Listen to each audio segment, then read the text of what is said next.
the boy who changed robbers forever. When Abdul Qadir al-Jilani was still a young boy, something happened that would change the course of his life forever. One day, while helping plow the fields before a festival, he playfully grabbed the tail of an ox and walked behind it.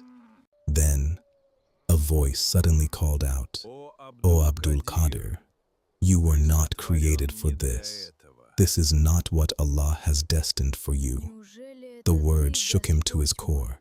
He hurried home, climbed onto the roof, and, by Allah's permission, witnessed a vision of the pilgrims standing on the plain of Arafat performing Hajj.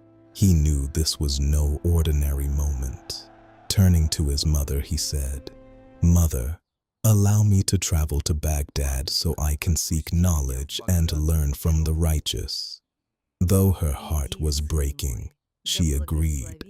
She brought out the 80 gold coins left by his late father, divided them equally, and carefully sewed 40 of them into the lining of Abdul Qadir's clothes. As she embraced him for the last time, she gave him one final command. "My son, if you wish me to be pleased with you, promise me this: never lie. No matter what happens, never abandon the truth, for Allah is always with the truthful." With tears in his eyes, Abdul Qadir kissed his mother's hand and gave her his word. Then he joined a caravan bound for Baghdad. Days later, the caravan was ambushed by a band of ruthless robbers.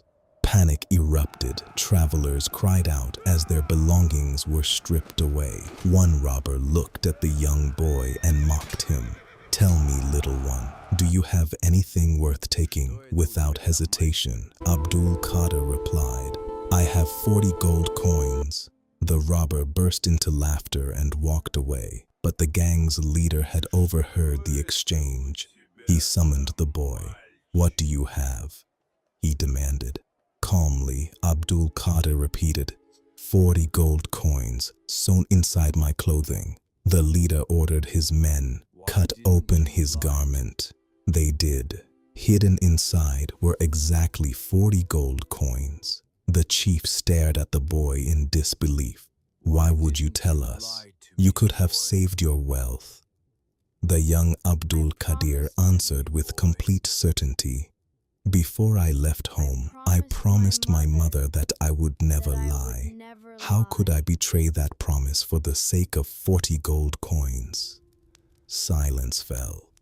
Those simple words pierced the heart of a man who had spent his life stealing, killing, and betraying others. His eyes filled with tears. He whispered, "We also made a covenant with Allah, yet we have spent our lives breaking it. What will become of us on the day of judgment?" Overwhelmed with regret, he turned to his companions. "From this day forward, I repent to Allah. I abandon this life forever." The robbers looked at one another. Then they answered together, "You led us into sin. Now lead us back to Allah." Every stolen possession was returned to its rightful owner. An entire band of robbers repented because one young boy refused to tell a single lie. Abdul Qadir continued his journey to Baghdad, where Allah would make him one of the greatest scholars and spiritual guides in Islamic history.